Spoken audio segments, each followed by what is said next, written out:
sign off to join that 10 o'clock meeting. Thank you, Mark. So again, as I indicated, the meeting is being recorded. Thanks everyone for joining in. Some of you did ask permission if you could have your a team member, or someone, a resource or someone to join in. That was perfectly fine. The more the merrier. This is definitely going takes teamwork for us to just embrace our constant change in this world in which we're in. So that is perfectly okay. So Diana is going to be navigating and sharing her screen this morning. So I am going to ask Diana if she will go ahead and share her screen, because within the PowerPoint, it is our topic of discussions for today.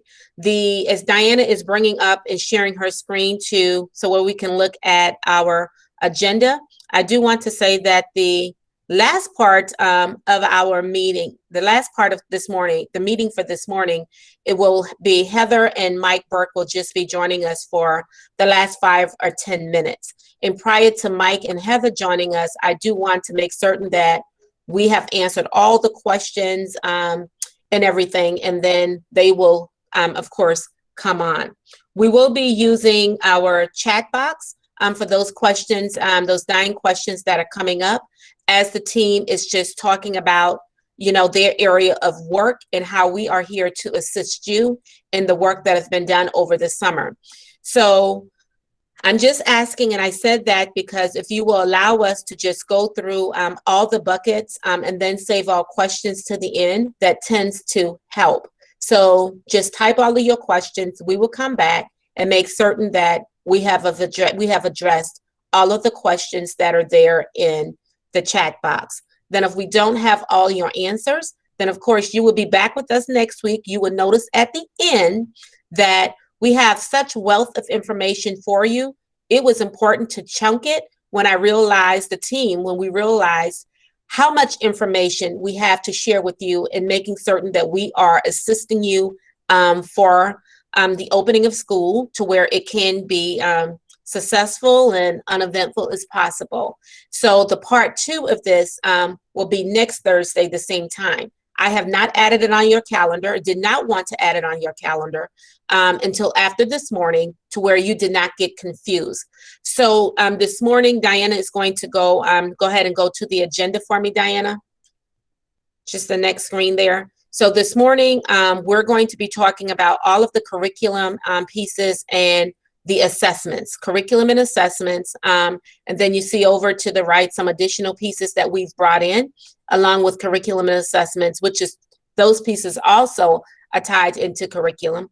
Our supplemental programs, the PD that we're doing for preschool, and you've been having a lot of questions around VPK. So we also want to update you where we are with VPK and extended learning, and what does extended learning, what it will look like in this distance learning as we prepare to one day return to brick and mortar. Then next week, and the reason that we had to chunk it, as we end, you will see what next week agenda will look like, which would be more around our SEO and all of our mandates and all of those pieces. So again, we'll go ahead and get started. And as I start this morning, and then before I turn it over to the team, I'm just asking that, again, we all keep an open mind and understand that we are in this together. And we're just wanting to front up, some of the information, and we will indeed get through it.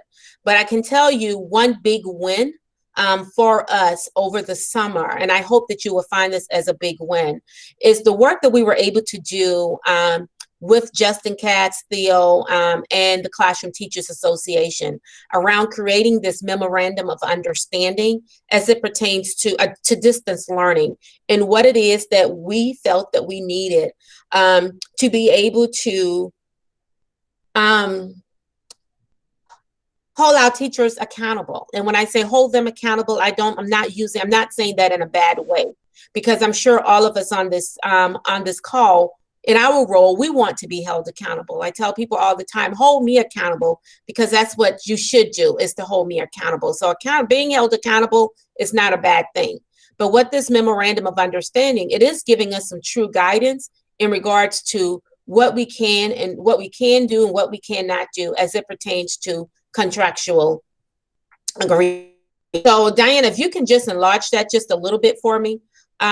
I have not, and I was going to link this into the PowerPoint, but we have not linked, and the reason I did not link it, you do not have a copy. You will eventually get a copy of it. CTA signed off on this on yesterday. I think it was that they've signed off on it. That's the first execution of it. And as of last evening, we were still waiting on it to be executed here at the district office. And of course, we had board meeting on last evening. So we just now need to get the superintendent and I think the board chair. And so, and once it goes through the formality with the board and everything, then of course you will get your copy. But the good part of it is they have already signed.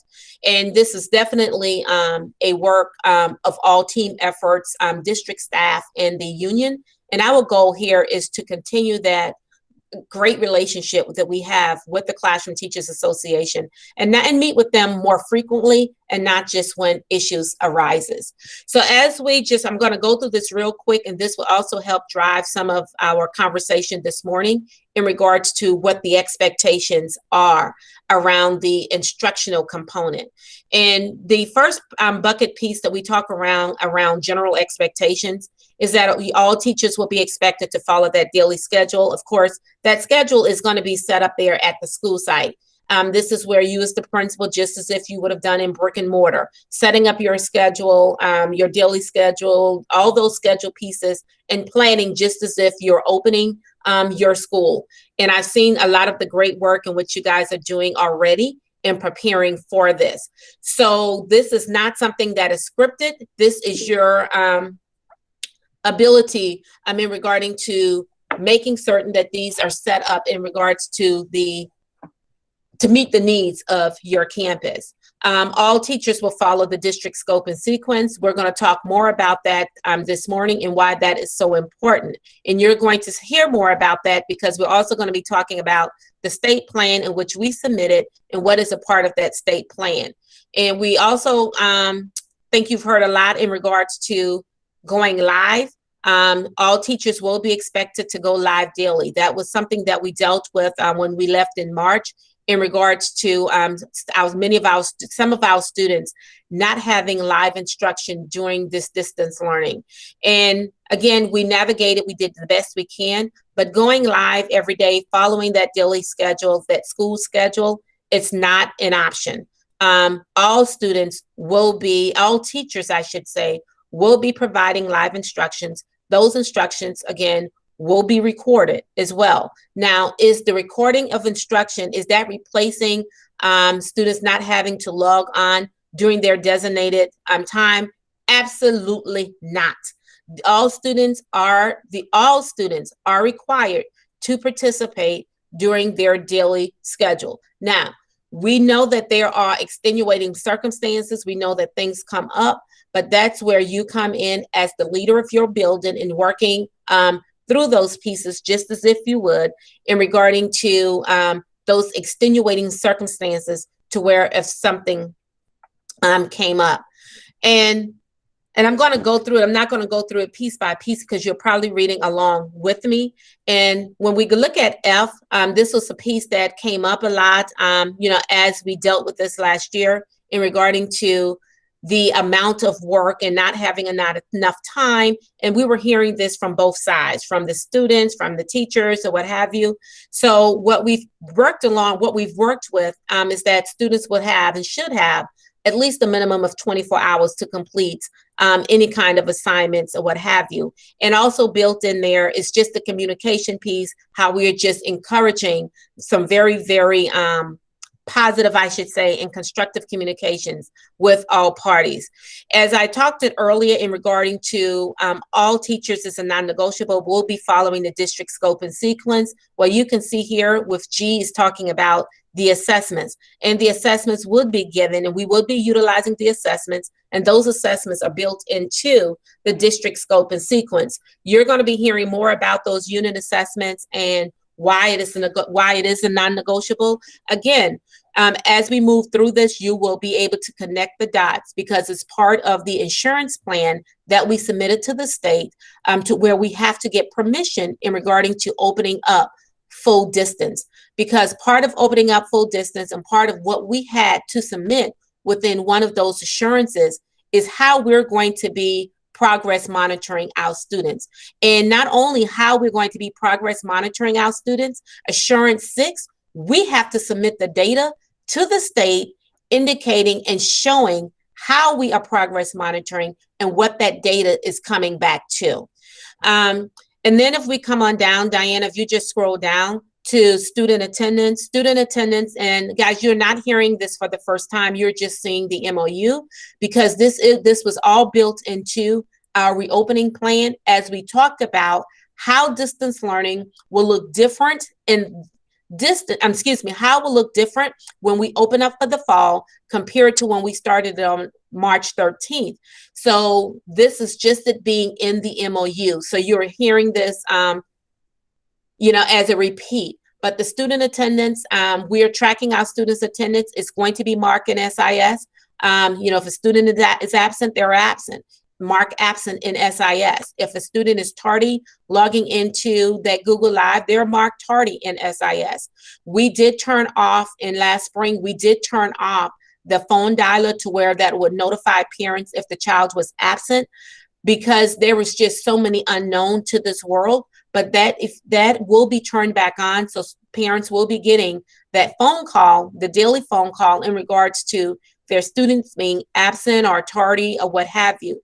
So with that, it's just going to be very important that we have some systems, some cadence built into the monitoring pieces that on your school site, and how you design those monitoring pieces, who's monitoring what around many of these components, attendance being one of it. And again, and we know that we cannot just leave student attendance up to the teachers, because they're going to be so busy in regards to teaching and being creative and providing that quality instruction in which we want them to provide.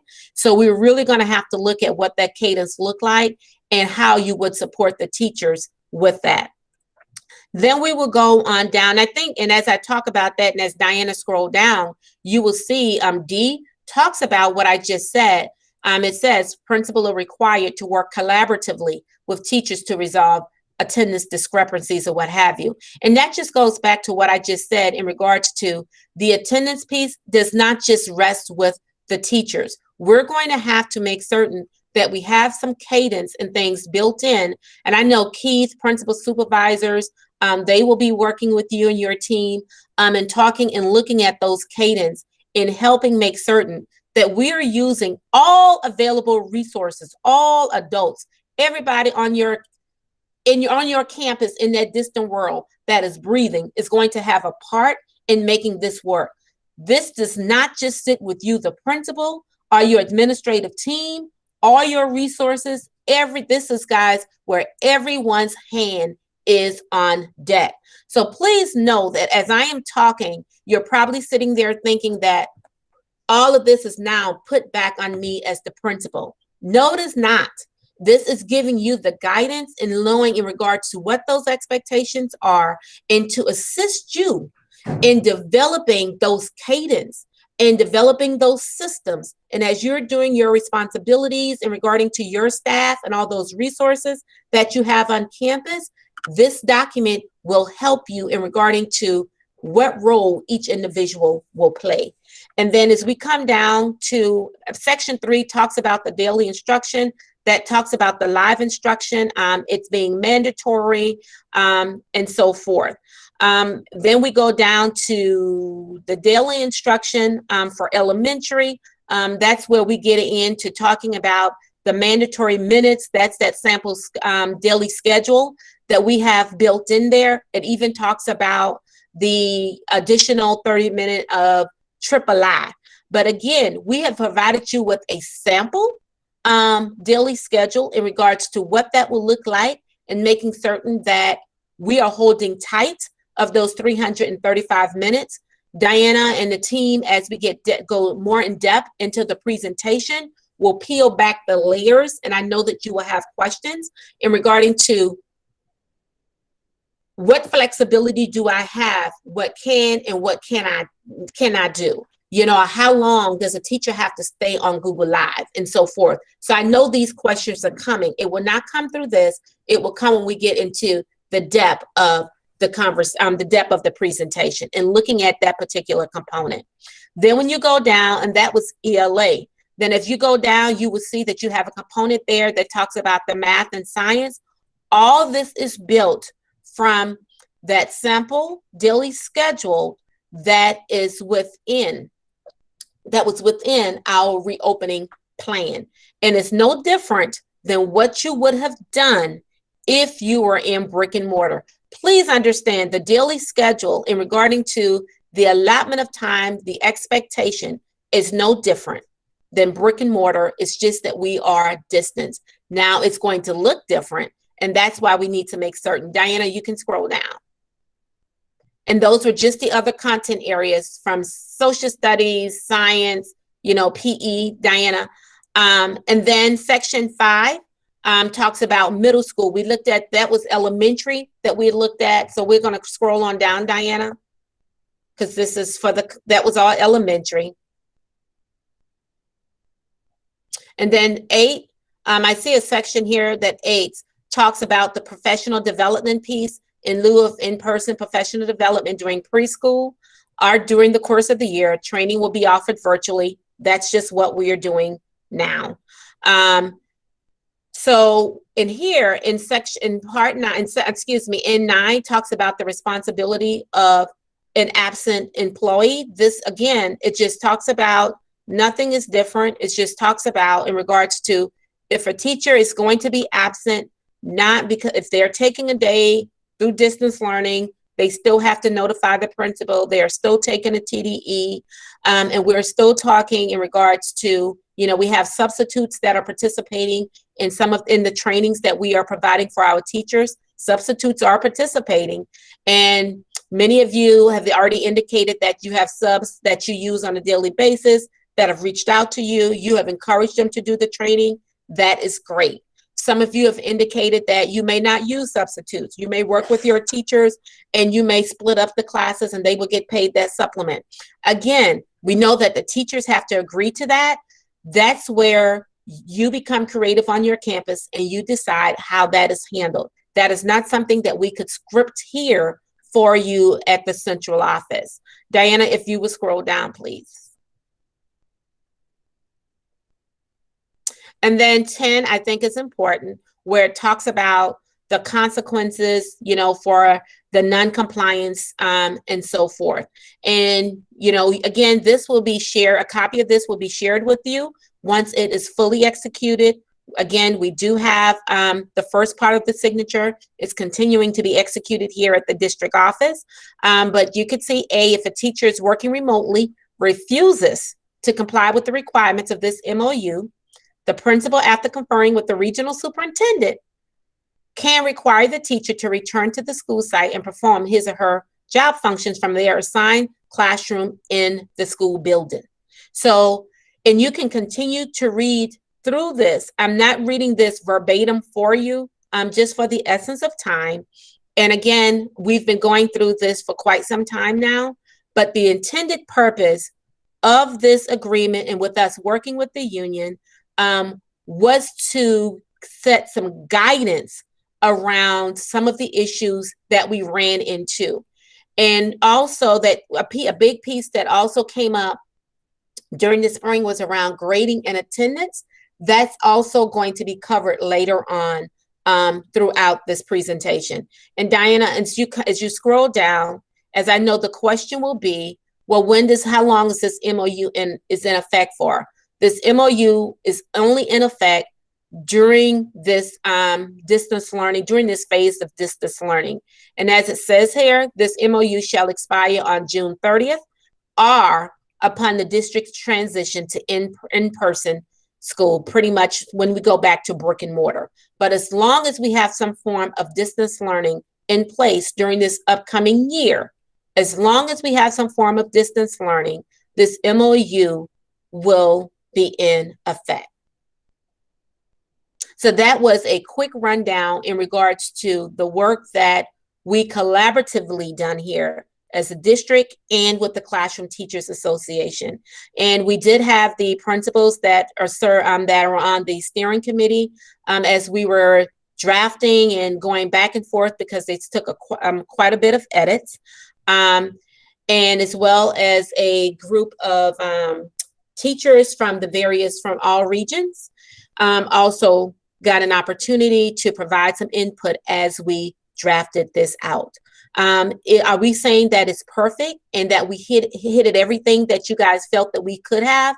I'm not saying that, but what I am saying is that I'm sure that we've made progress, and we will continue to work again collaboratively with the Classroom Teachers Association, because at the end of the day, we all have that common goal in mind, and that's doing what's right for children and being there to support not just our teachers, but our students and ourselves during this time.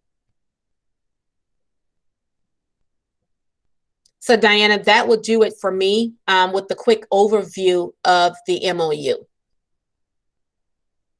Okay, thank you. And so at this time, as I wanted to go ahead and start there, because it will answer probably some of the questions as the team goes through some of the curriculum updates at a higher level. Me going over the MOU and giving you just an overview of it, it should help with some of the questions that may come forth. So at this time, I'm going to turn it over to, I think, Diana, you are next. Now mute. Absolutely. So I look forward to going through each of these pieces with you and walking through the parts of the presentation. So this really starts with Katrina. Could you please mute? Katrina, can you please mute? Thank you. This starts with the part of the presentation that came out of our board piece, which it really focuses on the dimmer switch approach and where we focus in on moving back to the brick and mortar. But right now we realize that our district is in phase 1 and also stage 1, where everybody at this point is in distance learning. So that's where we need to focus. And it also comes in with the DOE order and the summary of our insurances. And I really want to focus in on this because when Glenda was going through the MOU, I know we had a lot of questions coming in, and I want to focus on assurance 1. So here are the 5 main assurances. Technically, there are 7 assurances that are in this DOE order, but here are the 5 main ones. And I want to focus in on assurance number 1. And this is the one that the governor and the commissioner have been talking the most about, that all districts will assure that all brick and mortar schools will open in August for at least 5 days per week. And then there's this little subsection here, subject to the advice and orders of the Florida Department of Health and local departments of health. We had to write an innovative learning plan. Glenda talked about that we've submitted. Of course, everyone has known, and you've certainly seen in the media, the pressures that a lot of the school districts have been under to open brick and mortars for at least 5 days per week. We have had to, in the plan, which was definitely this very collaborative effort to put forward with the community and the district, put forward how we were going to offer a full panoply of services, even if we were fully distance learning.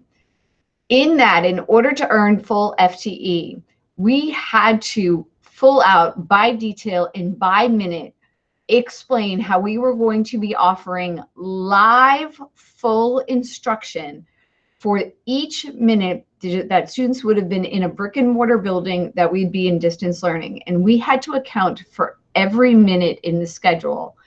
That is the full 335 minutes in an elementary building. We had to account for that minute by minute in the schedule that we provided for in the plan, and we had to provide and prove for live instruction. So although I understand a lot of the questions and as a curriculum person, it's not that I don't agree with a lot of the concerns that are being raised. I get it. As a parent, I certainly understand the struggles with it. But in order to be able to win the approval and in order to be able to, guarantee approval for our school district and moving forward with this plan, we had to be able to earn that. It also rested on the difference between 2 definitions, virtual instruction and distance learning. Virtual instruction, by definition, means that things are just recorded and posted, and students get to it in their own time period. Distance learning is live, and it's what it's called synchronous learning. You do it in real time.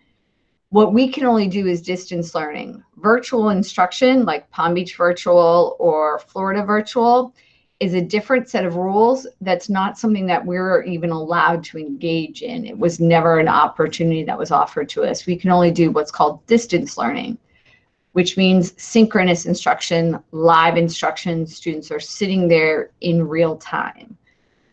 We absolutely realize that's going to be difficult for some of our families and our working families. We get that, and it is a challenge that we are all working to help some of our families deal with and solve and problem solve around. And we are really counting on everybody, our entire communities, to wrap around our students and help solve some of these problems, and really working around leveraging the relationships that we have to solve these problems.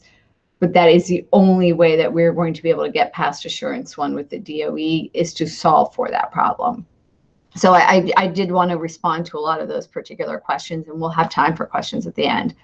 But here were those 5 main assurances. We're going to talk about some of these in detail today, and then we're going to hit some of the other ones next week in that meeting that Glenda talked about. So here I kind of a little synopsis about some of the assurances we're going to talk about today. So Assurance 1, in order to hit that one, that we are going to offer the full panoply of services to our students, what we talked about with the DOE and put in our plan is that all of our students are going to follow the district scope and sequence. This is how we promise the DOE that all students are going to have access to a high quality instruction, is following the district scope and sequence, and it's how we're also ensuring that all students are hitting all of the state standards in a timely manner in order to make sure they are prepared for the state assessments, which as of today, the state is still saying that they will have that they are going to take assessments on the state schedule. So all students will follow district scope and sequence. We have written that into our plan. So that is what the state is expecting, and that is what we will be reporting out on. Assurance 3 is around progress monitoring. So we had to detail out inside of the plan exactly what assessments that we will, tell our students that they are, or tell the DOE our students are taking. There are multiple assessments that we said that they would take. These include iReady, it includes the diagnostics that we've talked about, different assessments that you guys are used to, but it also includes progress monitoring around, it had to include more regular progress monitoring. So we included the USAs. That was the progress monitoring that occurred the most frequently to satisfy what the DOE was looking for, that had a system in place that our teachers were the most used to. So we have the USAs for grades K to 5 math, grades 2 to 5 ELA, and grade 5 science. So that is what we have planned. Not the FSQs, just the USAs. And then Assurance 6, not one of the assurances we've been talking about most often, but it's one of the other ones that is on here. We actually have to report the data routinely to the DOE in a manner that the DOE will decide. They've not decided on that manner yet, but whatever manner they decide upon, we have to report the data. So some of our scheduling expectations, that schools will create a bell schedule that mirrors each student's homeschool schedule. So typically, whatever bell schedule you would typically create at your school site, that would be the schedule that you would create in this distance learning space. 2 reasons. It's what students are used to, and then once we do that dimmer approach where students start coming back to a brick and mortar building, as we establish that's kind of how we start, it makes the most sense, because as you start welcoming students back onto your campus with pre-K and K1, you'll have some students in the building, some students still on distance learning. So having a schedule where you have both the distance learning students and brick and mortar students, you want it to be able to flow. So your brick and mortar schedule or your distance learning schedule should mirror what your students should have in that brick and mortar one. And as the principal or a director, if you are a director running your building, you would create that schedule just as you normally would. but all teachers are expected to meet with students every day, live instruction. As Glenda said, as Keith said, it's been writing in the chat, that is not something that is up for negotiation. We have told our community, our board members have promised the community. The superintendent has promised this to our community. We have promised it to the DOE in our assurances. This is not something that is a negotiable concept. It is live instruction every day. This is the elementary daily schedule. This is what we have submitted to the DOE and as part of our innovative learning plan. This is mostly something you've seen before. There's been one tweak, which I will point out to you, and this answers some of the questions that I know have come up into the chat when I was able to monitor that. It has two columns. One is the, besides of course on the far left-hand side, it tells you the subject area, but then the next column tells you how long the live group instruction is that teachers are teaching live, and that tells you also how long they have to record it, so you see that there. So that answers that particular question that I know came in. The middle one is, that's the student work section. That's how long students are working in their, it could be a small group, it could be independent instruction. Students are actually practicing. This is what you would see in an actual classroom. You teach, and then students are doing the work. This could be rotations, this could be practice, this could be group work. It could be iReady time, just like you would see in an actual classroom. But just like you see in an actual classroom, teachers are actually on the computer in their meet time. They're not doing live instruction. Teachers wouldn't be actually teaching to the whole group during the entire time. The teachers are available for their students during the entire time, just as if they would be in a real classroom. And then you see that total time for that subject area on the far right-hand side. The only tweak we made to this was that PE. I was getting a lot of questions with the PE and specials. Here's the recommendation. Build your schedule the exact same way you would build the schedule as if you were in a brick and mortar building. So most of you, not all, but most of you build a special schedule just based on the grade level and a rotating schedule. So most of you do, build it on kindergarten, maybe goes to art on, day 1, and then kindergarten goes to music on day 2, and then they go to PE on day 3, so on and so forth. And then you rotate all, different grade levels and have a different rotation. That's exactly how you should build it in this distance learning space. Some of you do the rotation by teacher, that's fine too. However you would build it in a brick and mortar space, that's exactly how you should build it in a distance learning space. If the specials teachers are teaching it in a distance learning or in a brick and mortar space, that's how they should be teaching it in a distance learning space. It's the exact same thing, because once they start floating back into brick and mortar and you have some students coming back, that's how they'll follow it in order to make it work.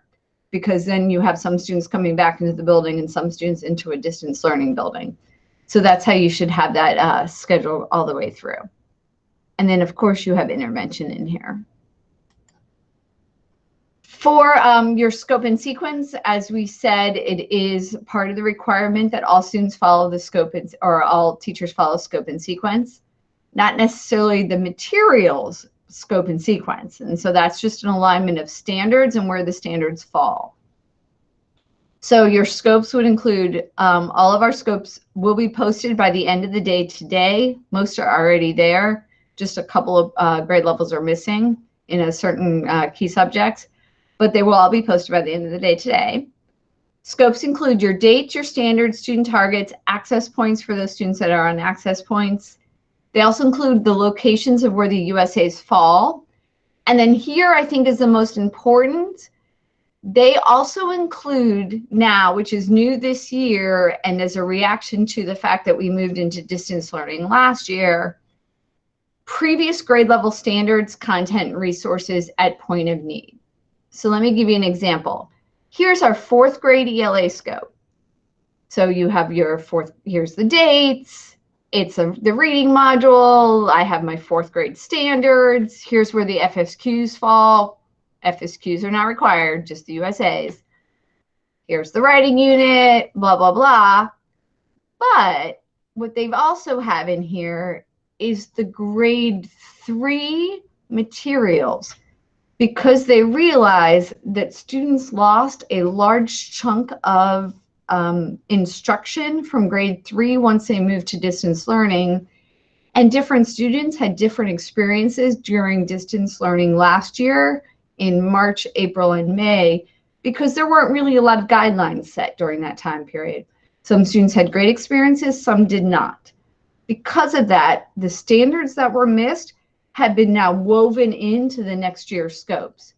So what they have here are the grade 3 standards that support these particular grade 4 standards.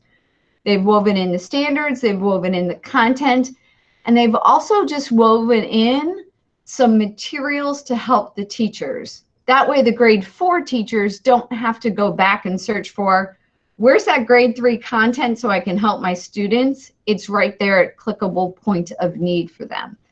It's not required, they don't need to do it, but it's right there if they're finding that they're going to have some students that need some additional work in grade 3 standards. And that's true for not only ELA, that's true for all grade levels from grades 1 through 5, and that's true for both math and ELA, and it's true for science as well. For just some math updates, we have our elementary math cadres. Now that's something we've always, we've done for many years now. We're going to continue it this year, but the benefit of that this year is that everything is online. So now you don't have to pick just one teacher to represent. All teachers can actually participate because they can join it online at different time periods. Completely optional. The schedule, once you get the PowerPoint, the schedule is hyperlinked right in there. So they can do it at any time. And then additionally, their Pearson textbook, which is now Pearson is called Savas, their Pearson textbook is now available for integration within Google Classroom. That is a new concept. And there are detailed instructions right in there in order to get into that and put that right into their Google Classroom. PE activities. Of course, we know the PE mandate around the fact students are required to have 150 minutes of physical education each week. That has not gone away, even though we are in a distance learning space. We are still required to follow all mandates. So we want to make sure that the classroom-based teacher is aware of what activities they have available to them to teach physical education in a distance learning space. So what we have is we've provided some physical activity, dance, or yoga resources for the teacher. Those are right there. Now that's for the classroom-based teacher. The PE teacher would continue to use Blender for their resources just like they normally would. Additionally, just as an FYI for our K-2 literacy teachers, we have the new modules of instruction. So we received such phenomenal feedback on the new modules of instruction for 3-5 literacy. All of the units of study have been rewritten for K-2 as well. So we have the new modules of instruction that match. So you see all the components there. And again, you'll get the PowerPoint so you can read into that. But they have now all been rewritten for K-2 as well. So just they're like the new 3-5 modules. And again, you have the weekly module maps, live links, everything's available as a one-click download. That was something that people really liked about the 3-5 pieces. Everything's one click. They don't have to go searching everywhere for everything. So we got such great feedback. We were able to do that over there. And we think that'll be very easy for our teachers. And what I am super excited to share about everybody, with everyone, because we've been working on this one for a few weeks, and I know I've been able to share it with a few of you already, but the district has been able to purchase Raz Kids Plus for all of our elementary teachers. So you now have access to Raz Kids Plus. I know a few of you have used it already, so you know what it is. So we were able to provide the entire platform, which not only includes your Florida standards, includes access point standards, WIDA, it has the full ELL edition, all of it, including text at multiple levels, all of it. In fact, students can listen to books. They can even on here record themselves reading, and then their teachers can listen to the recording reading, listen to it, which will help with teachers listening to our students reading in this distance learning environment. They can take comprehension quizzes. We think this will really help with the fact that it's going to be difficult for our teachers to listen to our kids reading and do this kind of reading instruction in a distance environment. We have it all year now that we were able to purchase it. So once we go back to brick and mortar, we can still continue to use it.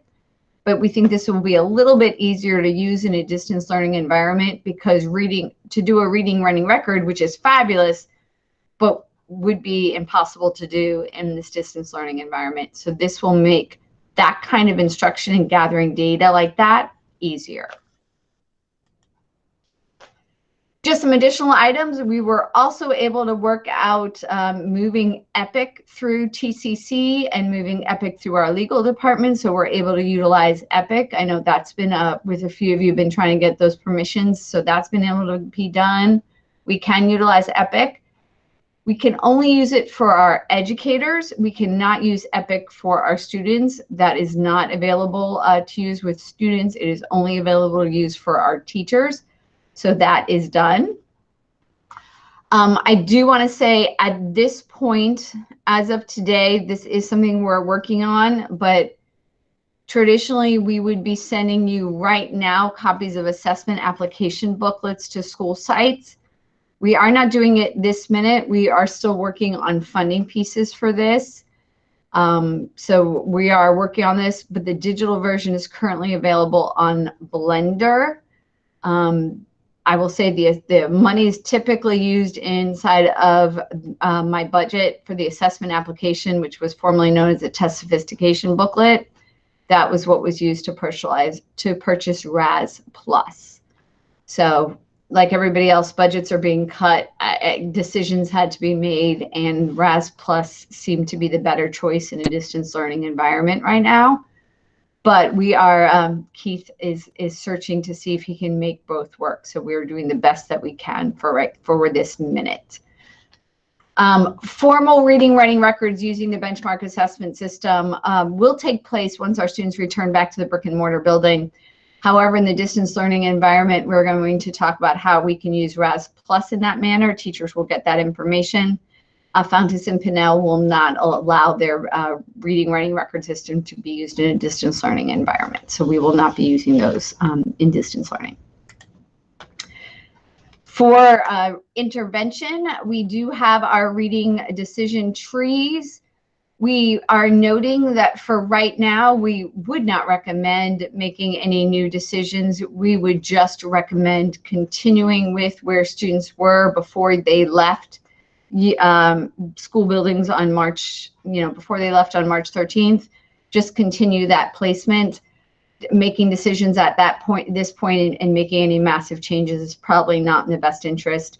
And we, don't have solid data at this moment. So we would recommend just keeping and maintaining where students were before they left school buildings, and which is exactly what these charts say, but you have those decision trees there as we are required to publish those. And that is your reading intervention. That's exactly what this says. This is hyperlinked in here, and the hyperlink gives you some research and evidence-based programs and strategies that teachers can use for intervention in a distance learning space to provide that assistance. And again, would not recommend making major changes. If it's warranted, you certainly can. You will have students that are coming in. You will have students that do move through school-based teams. And if it's appropriate, we're not saying not to do that. If they would move through school-based teams and it's appropriate to make those changes, then we would absolutely make those changes. So you'll do that. We're just, letting you know not to worry about having to move a lot of students through those particular decision trees at this point. One thing that we did want to note is about if students did have individualized plans and teachers had paper copies of those plans, that copies of those FY20 PMPs will need to be transferred to those FY21 teachers, so those FY21 teachers know what those individual plans are. For reading endorsement, we know with reading endorsement, nothing has changed for the most part. Still teachers of grade 3 retain students, still teachers providing intervention in the areas of reading. and our Summer Reading Academy teachers, our SRA teachers. We know the state, and we've talked about this in the past, has a new way they can take this, the reading certification exam in order to earn their endorsement. The updated brochure is right here. It is hyperlinked there. The only difference is it was due this past July 1st. The state has given everybody a 6-month extension until December the 31st in order to get that updated.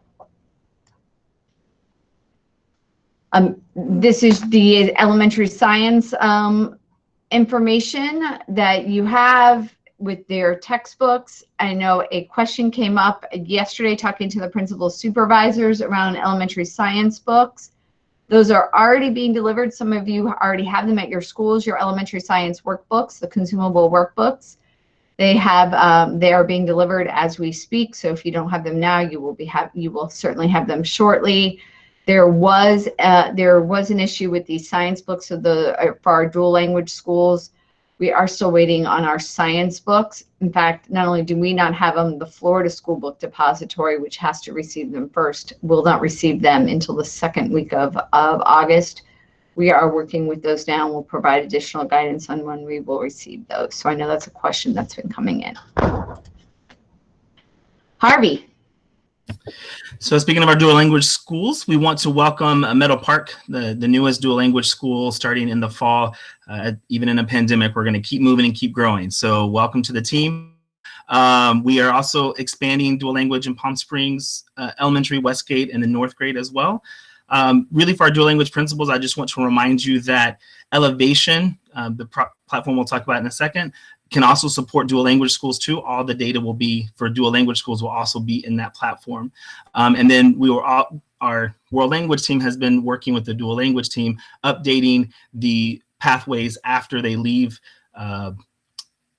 elementary so that we can make a clear pathway all the way to seniors in high school. So just know that that work has been happening. Go ahead for me. So particularly for our migrant students, we want to make sure that we don't have any loss in service. So the registration form, of course, as you know, is really important to make sure that our advocates and our recruiters can connect with your contacts at the schools. Most importantly, during this time, if your migrant contact at your school has changed for any reason, if you could just let us know. The contacts are at the bottom for our team, just so that we make sure that we don't have any overlap in service for those students. We are working really hard to provide supplemental services for you and with you for those students. Next. So for ELL specifically, as you think about creating your master boards and making sure we're providing services, the way in which we provide services will be different, but the service models will be the same. So sheltered, collaborative, mainstream, and dual language will remain our service models. The document here, FY21 guidance and expectations, that has all the guidance we have for all of our ESOL funded positions that you can use. It's aligned to the MOU, but it's more specific to ESOL. That document there has all of our resources in it that you can use. We are also doing CLF screenings as well. So if you're hiring a CLF, we have a process for that. And then really when we think about right now, we are still using the code LP for new students. That's a potential language learner. When we are able to do language screenings, we have a process for that. It's all documented there. So you can begin thinking with your coordinators and contacts about what that process will look like once we get the green light to begin screenings. But until then, all students who are potential ELs will be coded LP. In that document there where it says language screenings, we do have an option. So for example, for a remote type over the phone screener to place students a little bit more appropriately, if you need to get some more direction before you do the official language screener, we have that option there as well. You just can't make the student LY, for example, until you have the official WAPT or the WIDA screener. And we can give more information about that, but just so you kind of know that. All students who were up for reevaluation will continue in the program. And so the reason I want to remind you of that is because that may increase the number of ELs at your campus, particularly for the fall, just because we aren't necessarily doing automatic exits right now. and reevaluations are extending services automatically. So just kind of be aware of that, and our team is here to help support you through that. As we think about, keep going. The access scores have in this week, so you should have access to those as well, and you can begin placing students appropriately. We will use those access scores for the ELL plans for the fall. We also, in one of the assurances, have to talk about language regression potentially. And so the way in which we're going to do that, we're going to tie it into the ELL plans that we always do at the beginning of the year. If you have students who, with the other assessments that are coming, you feel have started to regress in language, then we will have ELL committees for those students. There's a guiding question, kind of a protocol that will help schools go through that. And when we think about language regression, we want to do a tiered system. We got lots of feedback from principals and some coordinators about tiering the system. So when you think about, you're already looking at the devices and internet and all that, so you're tiering that. So use that same list to tier this conversation around ELLs who may have been disengaged in the spring. Maybe those would be the students we start with first to see, do they have language regression, follow the protocols, and if we have to have an ELL committee, we can do that as well. Okay, so really kind of using the stuff that you're already doing to align it with this work, I think you'll find that some of the same students will be on the same list, and you'll be able to move it a little bit easier. And we'll send more information about training around that, but that's kind of the process that we're looking for at this point. We're looking at all parts of the language continuum. Next, we will talk about Elevation. So everyone is in Elevation now. That's where the document center is for every meeting we will have this year. Every teacher who has ELL students and every administrator has access. You can go in right now in the portal in Elevation in class, and you can see your current data for all your ELL students. LP students will also be in there, so that, because again, we're thinking that they could potentially be LYs, so they are all in there together. And everyone on your campus can have access to the data because it's all specific to ELLs. If you find that someone needs access and does not have it, please let me know and we can get that for them. Yep. So then I just we will still have the online platforms. This is directly tied to our system monitoring for Assurance 3 and Assurance 5. For elementary, of course, iStation Espanol will still be there for our dual language schools. We will still have Imagine Learning for K-5 beginning level students, but we will also include any LP student right now, so that if you feel like they need to be on Imagine Learning based on what you know about the student, they can already have automatic access. If you find that a student has had language regression or just needs additional support, maybe they're a L and H, or in addition to iReady, for example, there's a request form here, and you will just request that and we will provide that for you. So you won't be quite such the process as it has been before. Again, if they need supplemental services, we're here to provide that for them. So that request there will be there just so you have that option. And that is us for right now. Good morning, everyone. As we transition into students with disabilities and ESE services, this first bullet here we're going to get deeper into. It's called a distance learning plan. Districts nationally have set a new standard for defining how students will be receiving services while in distance learning. The second bullet talks about ESE service providers. Depending on their role, if they're the teacher of the primary teacher of instruction, they will have their own Google Classroom, obviously. But if they're a support facilitator, they may be part of the general education teacher's Google Classroom, but still required to have separate time to work on students' IEP goals, live and in recorded lessons. So these two bullets, the first two, are directly tied to Assurance 2, but also when looking at IEP goals for the second bullet and third bullet, when collecting data on these IEP goals, that ties directly to Assurance 4. If we can focus and have our service providers focus on students making progress on their IEP goals, there is going to be less risk for owing compensatory services, which is our Assurance 4.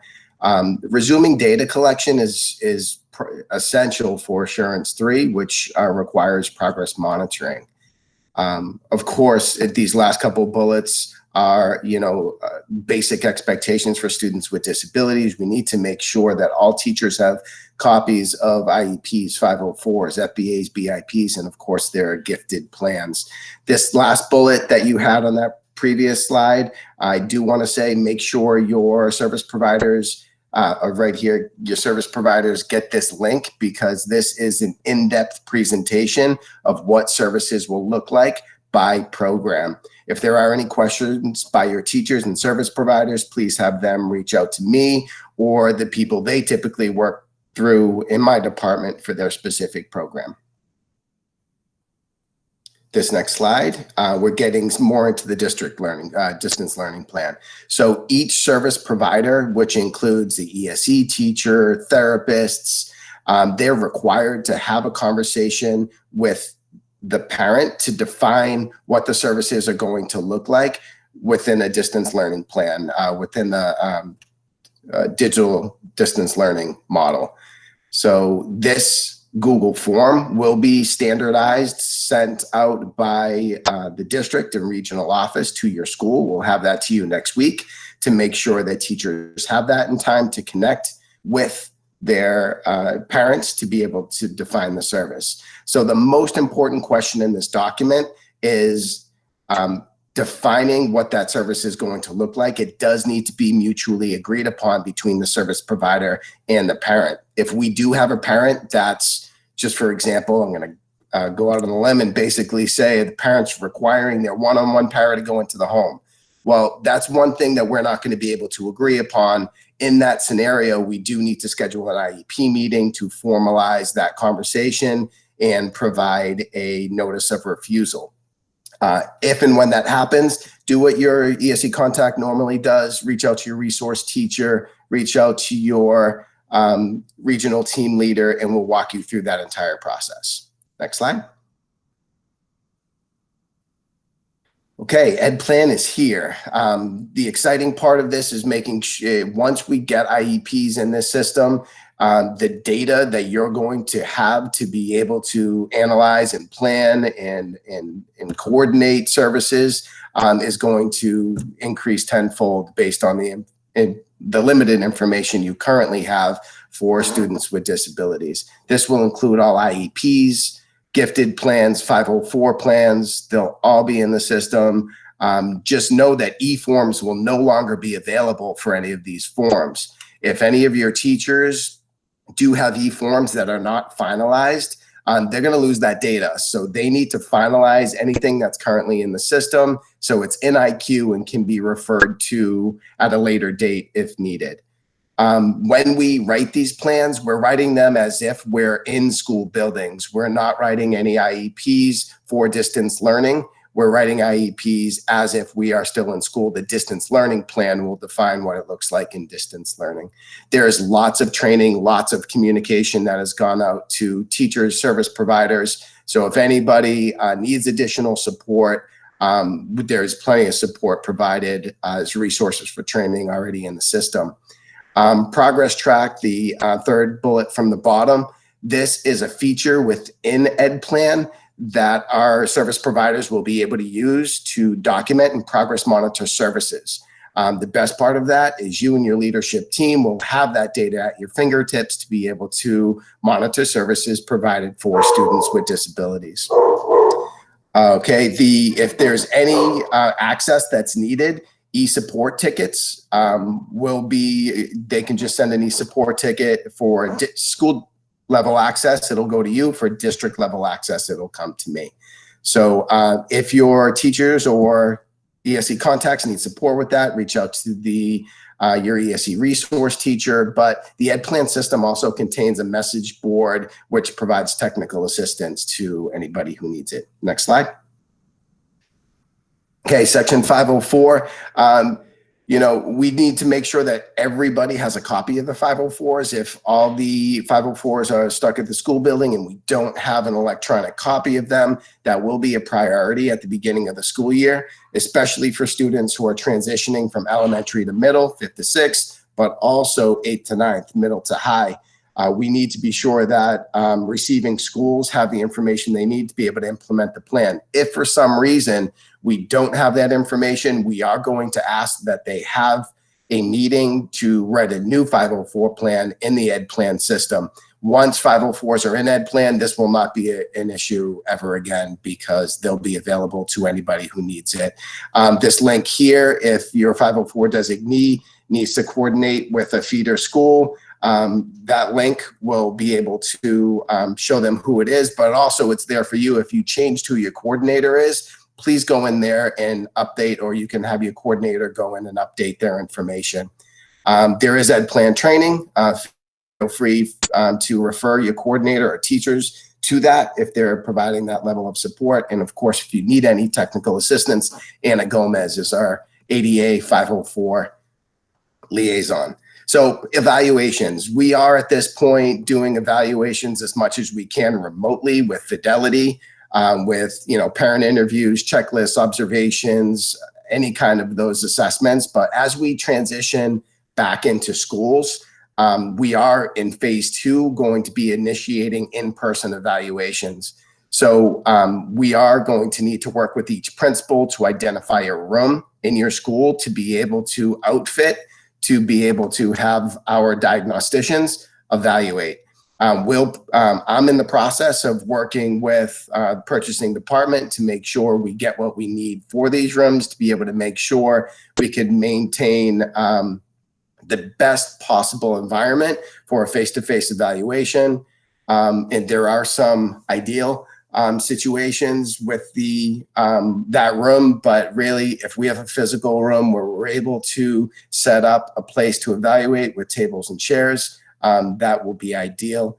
And then of course, we'll be providing any kind of PPE and disinfecting supplies to be able to go along with that. That's it for this slide. Good morning, principals. I want to talk to you for a few minutes about our assessment plan. I'll let Diana get the slides. We had to make one small change, so I'm just refreshing it, but I'll take you back there in 2 seconds. You got it. Thanks. So as we re-engage students, one of the things that we want to do is kind of lay out the assessment plan for you here. And part of this is what the district was required to provide in our assurances to the state.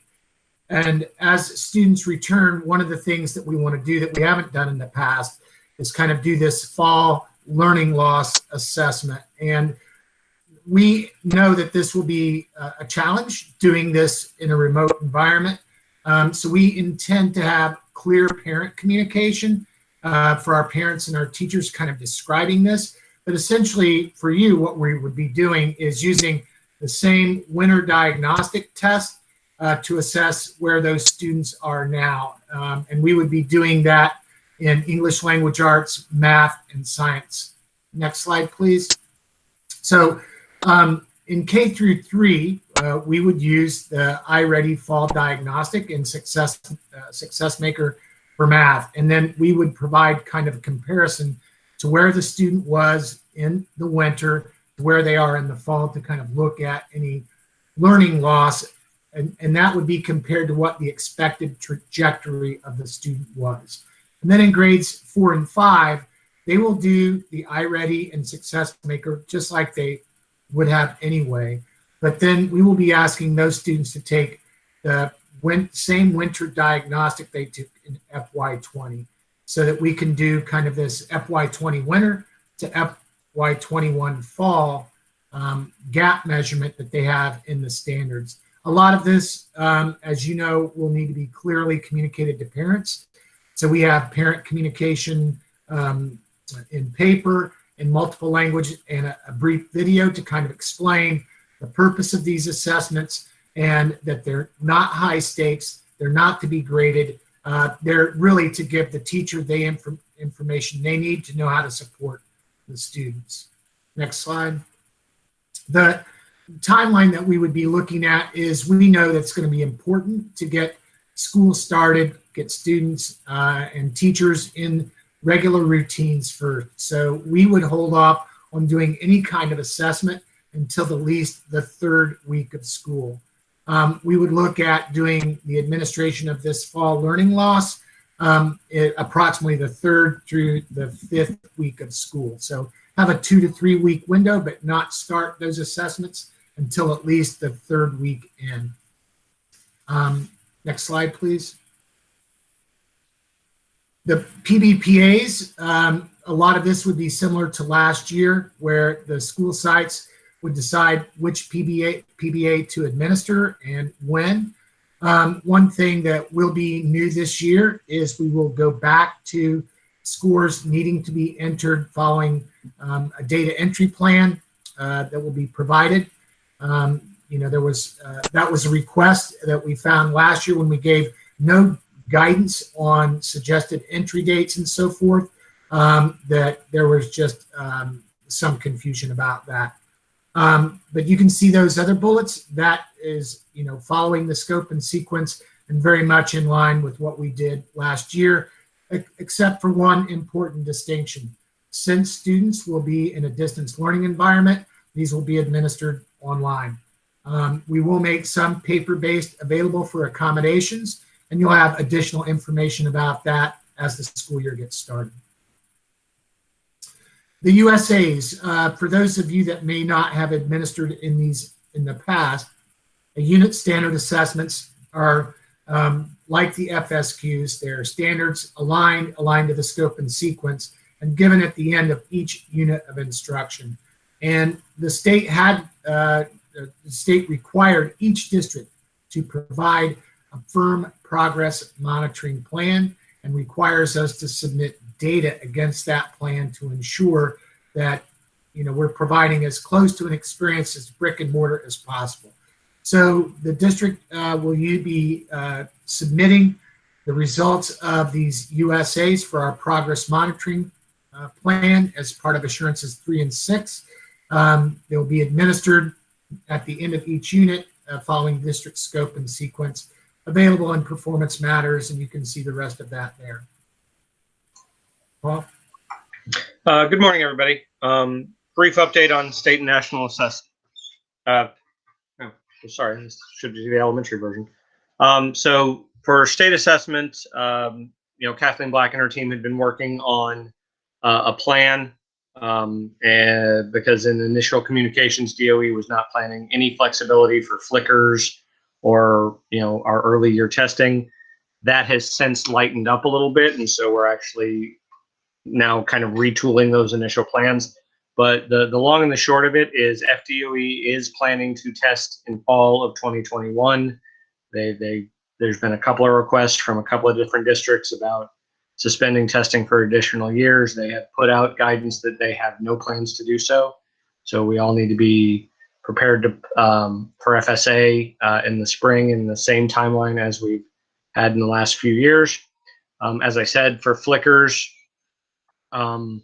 there's some potential flexibility coming down in terms of submitting a plan to not have to start testing right on the 31st, because there is no distance option for flickers.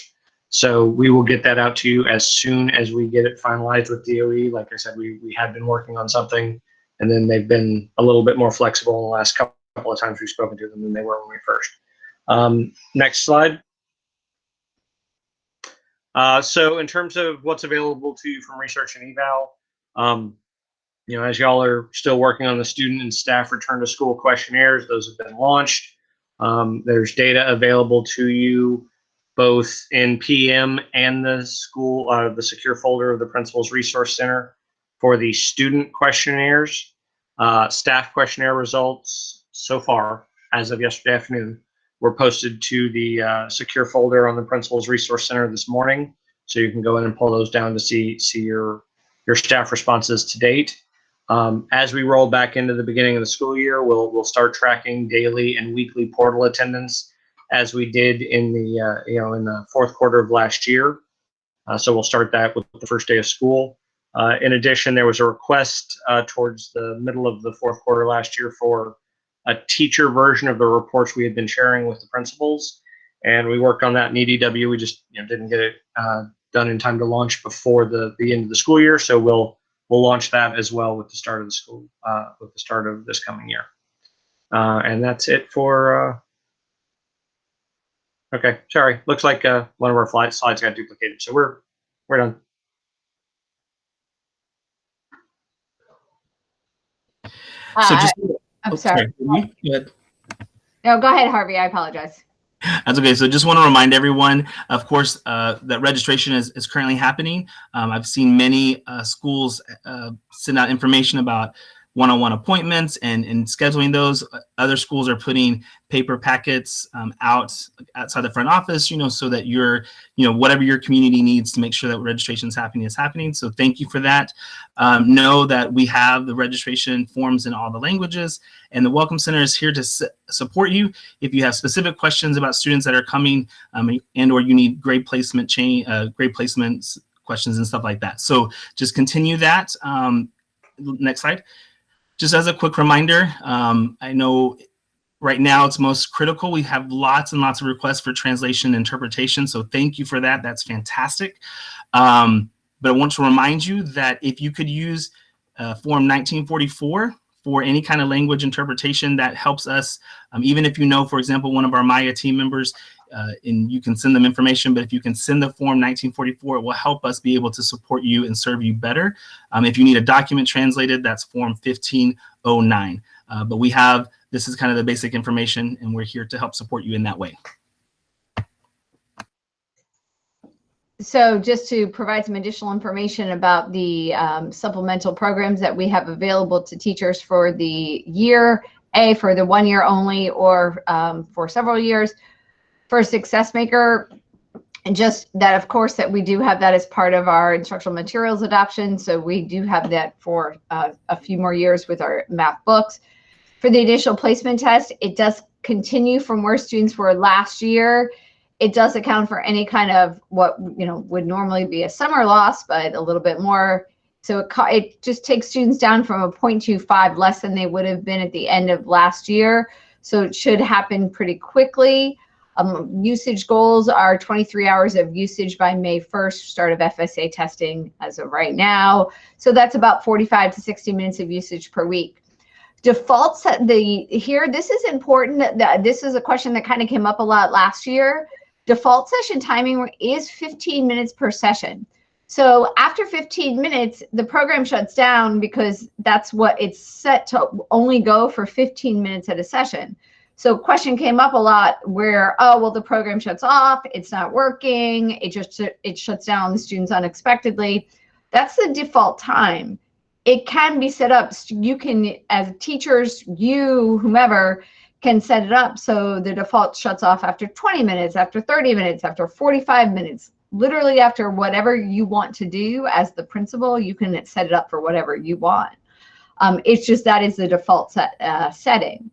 So if you only want students to be working on it for 15 minutes at a time, that's what you would set. You could set something different.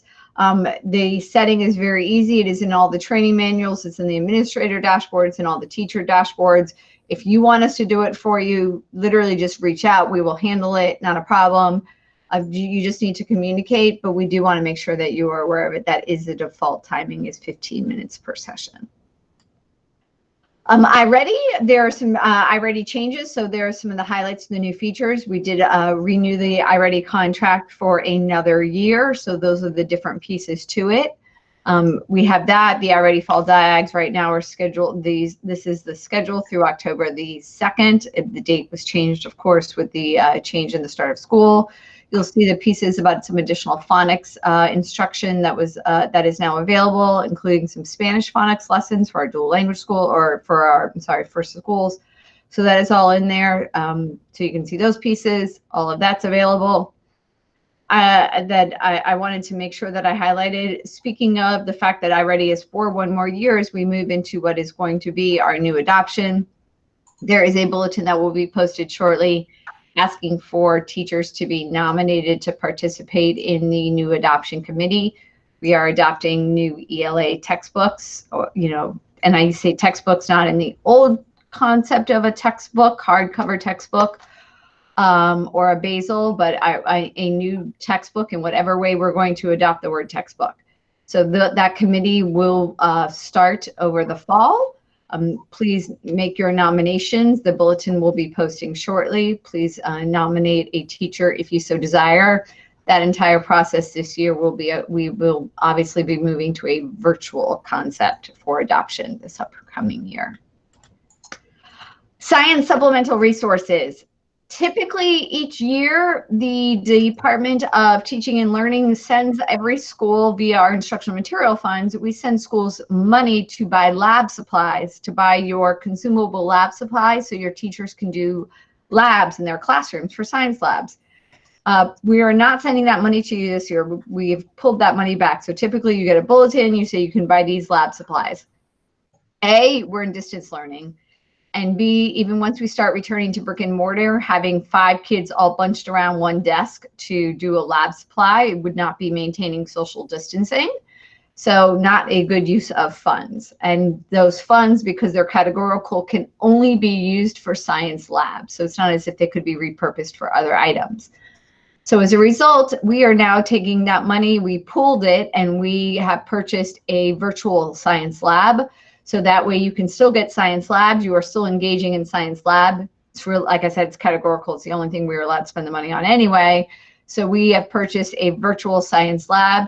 For K-5, the virtual science lab is EduSmart, is completely aligned to our state science standards. And I say that because those are very different than what most other states use. So it's our one state's science standards. And it's aligned to our state test. So that is right here. It is hyperlinked. So when you get it, you can see what it is. The contract is in the midst of being signed. And then once it is, we'll be able to post professional development. I wish we could have had the professional development earlier and already posted. It's just technically the contract is not signed yet. And until the contract is signed, we cannot actually start the professional development. So that will be available for your schools for K-5. For those of you that do go into some secondary grade levels, it is a different one. EduSmart is a great company. We're not happy with their 6-8 pieces. So we have Legends of Learning for 6-8. So it will be a different organization for those. So those are there. And I do say pending, watching myself here, pending approval. So we're still waiting for those signatures, but it's just about done. Harvey, Nearpod.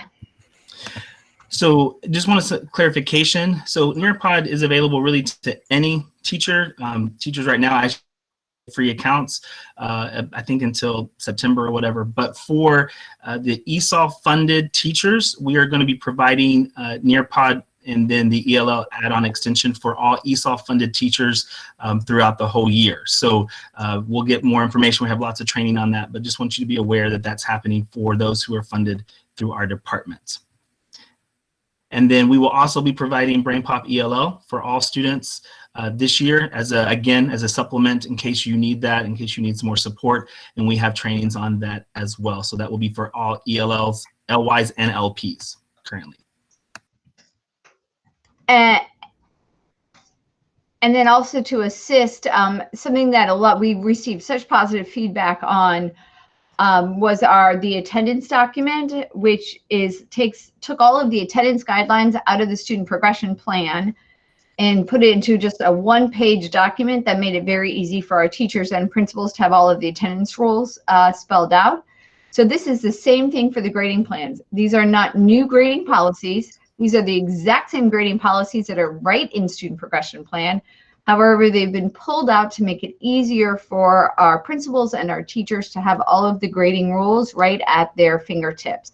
So these have been pulled out of our student progression plan right here for you, a clickable link.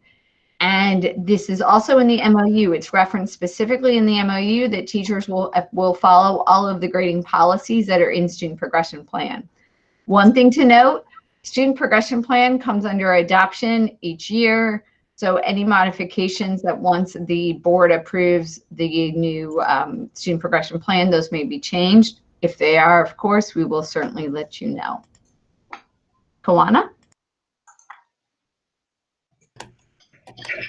Good morning, everyone. Currently, I have listed and identified for you the staff reporting dates for full-time after-school staff who will be returning. Directors will return on August the 13th. They will remain not working until August the 25th. Full-time staff, assistant directors, and activity leaders are scheduled to start on August the 27th. And 21st Century CCLC staff, we submitted a proposal to the state regarding when 21st Century virtual programming will start, and we're hoping to start programming on September the 14th. Schools that have 21st Century programs will be notified by Rochelle Gabrath through email when they will begin virtual programming. There will be a virtual after-school directors meeting on August the 27th, where we will review much needed information regarding after-school programming, providing guidance and guidelines when we return back to brick and mortar. Currently, there is a freeze on all full-time vacant after-school staff positions. If you have positions that you need to fill, you are required to submit a waiver. Academic advisor positions are on hold until we return back into brick and mortar full-time, and all temporary staff counseling positions will report when district leadership gives us the go-ahead to do so. Next slide, please. Staff expectations. There's been a lot of conversations regarding what staff, after-school staff, should do when they return to the building. First, it is imperative that principals meet with their full-time staff to determine how they will report. Will they report back to the building? Will they work remotely? Or will they work some days on the school site or work from home? It is imperative, principals, that when directors return to the school site or when they report back to work, that they complete year-end maintenance. These are financial activities that they did not get to complete. Most of them did try. However, there were some duties that needed to be completed on campus, and some of them did not have an opportunity to do so. If you would please talk with your directors to determine what they were able to complete and what they weren't, and give them the opportunity to do so when they can. It is also imperative that after-school directors conduct a staffing analysis to determine which after-school employees, temporary employees, will be returning when we do return to brick and mortar, and which will not, so that we can plan accordingly and hire staff in preparation for families and students returning back to brick and mortar. Also, prior to the summer, we shared with after-school directors a Google form that they shared with parents to find out if they would be interested in after-school programming for next year, since we could not conduct enrollment activities. That's also important so that we can determine enrollment numbers and determine how many staff we will need to hire to support those families when they do return. It is extremely important that principals and directors meet to develop their after-school reopening plans and procedures. We will provide guidance surrounding those topics at our August 27th meeting, and they will then return and have conversations with you. We understand that each school is unique and different, and we'll be working with your school sites and your directors in doing so. During that time that they're working remotely or hybrid, we're going to ask that after-school staff participate in some of the department training. We've been working extensively over the summer to develop online training to prepare for students when they return. And also, we encourage after-school directors to continue to enroll in prime times after-school training. In addition, principals, you have that right to assign other duties as needed on your campuses. And I did hear some principals sharing concerns about some of the supports that they will need. You can use your full-time staff, after-school staff, to support your distant learning needs as needed. I won't repeat again what I've shared about that staff expectations regarding the assistant directors and activity leaders. Is primarily the same. And so if you have any specific questions regarding staff expectations, when they report back, you may reach out to me by email or give me a call, and I will work with you individually to address your concerns and questions. Next slide, please. Reopening plans. As the reopening plan states, when we do return to brick and mortar, we will be using a staggered re-entry schedule, and after school will follow that schedule. The protocols and procedures for the reopening the after school plans will be shared with directors. These are suggested plans. And again, each school is unique and different. So I am going to ask that directors create a proposal to share with you, and then you both and your full-time staff will determine what's most appropriate for your school site. The reopening plan is going to be very important as we talk about registrations and procedures for reaching out to families and contacting families to submit documentation along with their registration fees. So that should also be a part of their plan. The plan should include information such as the number of students who will be a part of each group, the sanitation procedures that will be used, staffing allocations and training that will definitely be needed for the counselors when they return. For those programs that have community-based organizations that are on your school sites, I am currently working on the FY21 out-of-school agreements and working closely with legal, to make sure that those agreements contain information related to COVID best practices. They also will be required to follow the staggered reentry schedule, and it will be imperative that principals meet with those directors to ensure that they are addressing your needs and concerns when we return back to the brick and mortar. Next slide, please. Background screenings, we have to continue to follow those. There is an online scheduling process that must be followed, and the temporary location for that continues. For after-school programs, it is required that we have a second background screening. My department works closely with your directors to ensure that incoming existing staff and new staff complete that background screening process. We normally conduct it on district property. However, we are not able to move forward with that until we are given the directive to do so with school district leadership. If you have any questions regarding background screening, your director knows who to contact, but our contact person in the department is Martin Barrow, and his number is listed there along with his email. And if you have any questions, again, you may reach out to me and I will address your questions and concerns. Next slide, please. Virtual programming. There was additional questions regarding what directors and full-time staff can do. These are options that are available to you. Our after-school full-time staff can provide homework assistance. They also can provide social SEL activities for your students during the after-school hours, and they can offer students an opportunity to engage with primetime ELOs. Those are vetted and approved school board activities that are sponsored by Primetime. In addition to the virtual programming, again, this is optional. It is free. Parents will not be charged, and it is up to the principal to determine if schools will engage in virtual programming and how often they will engage. 21st Century, again, we're waiting on the decision regarding virtual programming, and you will be notified by email. Next slide, please. With that, I do plan to continue communication with principals by using the principal's newsletter. I have created a SharePoint site where there will be information placed specifically for principals. Usually what I will do is share it with district leadership to send in the principal daily updates, but there will be a site where you can go and locate that information if you cannot find the email. After school directors, I will continue to provide the monthly newsletter to communicate with them. And there also is a director resource site where directors will have access to a variety of templates and information that they will need to be successful this school year. Next slide, please. And that's it for me. MJ? Good morning. All DPK and Head Start programs are included in the distance learning plan, and our teachers must meet all of the expectations that are stipulated in the plan.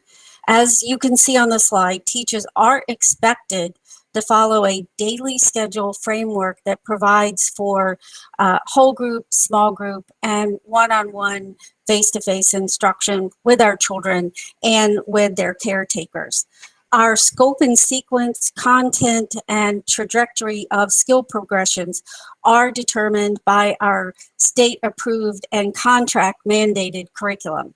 Our Head Start teachers will continue to use Frog Street, and all other teachers will be using Connect for Learning, which we call C4L, that was created by national researchers through funding from the National Science Foundation. You all received multiple boxes of this curriculum, and we will be starting our year using both curriculum. So far as assurances 3 and 6, our progress monitoring is included. It's embedded within the curriculum, although we will be asking our teachers to continue to use a state-approved online portfolio system called Teaching Strategies Gold. My coaches will continue to be actively engaged with supporting your teachers with their curriculum implementation and assessments, and my department is available to help with continued enrollment of VPK students. There have been questions about the VPK vouchers, but we are expecting answers from the state within the next few days. I'm available at any time.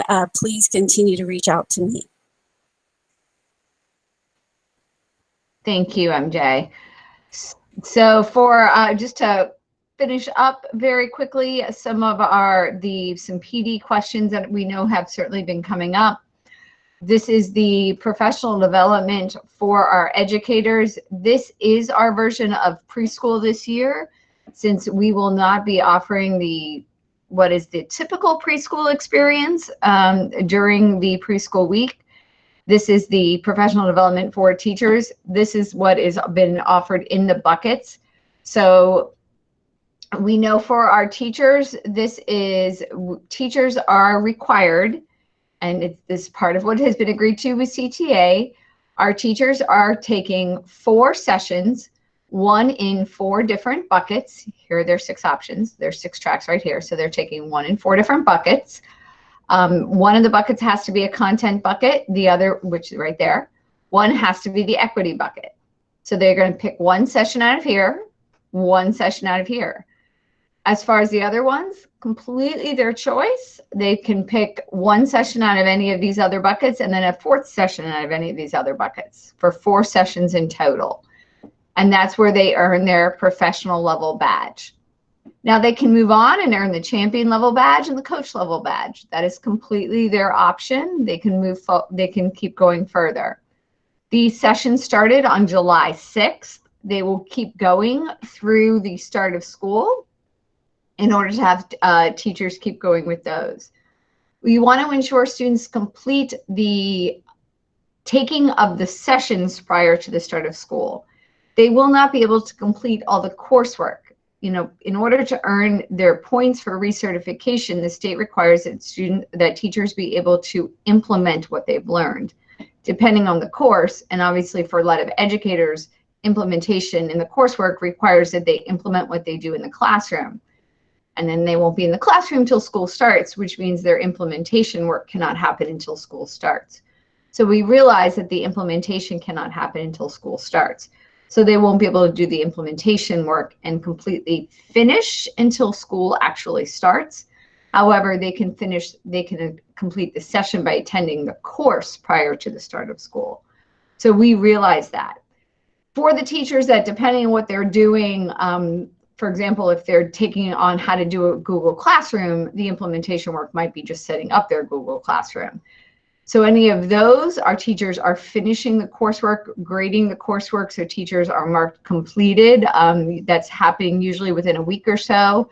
I know a lot of our teachers have been eager to see that completed one done. Those are happening really very quickly. I can tell you as of last Monday, we had over 35,000 registrations already. Now, those are repeated sessions. So if a teacher is registered and takes 2 classes or 2 sessions, it counts twice. But it's still over 35,000 registrations already. We're still in July, and this started July 6th. So our teachers have been so engaged in professional learning. And I know that's kind of one of those things that, gets me when people wonder about what our teachers are doing over the summer. They are engaged. Our educators have been engaged in professional learning and honing their craft in the distance learning space, because we have over 35,000 sessions that our educators have engaged in less than a month. So it's really been impressive. We have promised parent and student support sessions. So I know Carleen Millen's team, she's been leading a work group. We are continuing that work and posting more and more sessions. Some are already posted in live. Those are available here. Those family sessions and community sessions, which are also being translated to ensure that all of our community are able to access those. Those are things such as, can you get to do you know your student's ID number and how do you get that? How do you log on to the portal? How do you access textbooks? How do you get into iReady? All of those different pieces, those are there. That's just how to use the system and engage in distance learning. Here's the teacher support site. That is also a tile on the portal page called Teacher Support Site, but it's also hyperlinked right there to make it easier. That goes to an entire site just to talk about the preschool PD plan to make it very easy for our educators. It has a video and then just also scripts out everything. What are teachers required to take in preschool? How do you get the badges, the whole bucket concept, everything I talked to you about, implementation points, how do they get their points, how do they register, what do they look for on ELM, everything I just said to you, all of it's on that teacher support site in both video and written format right there. This is the required PD we have so far. Now, please note, this is as of July 30th. I mean, I think in education, and I've certainly been around long enough, you guys have been around long enough, things change quickly, but man, this year things change really quickly. So this is true as of today.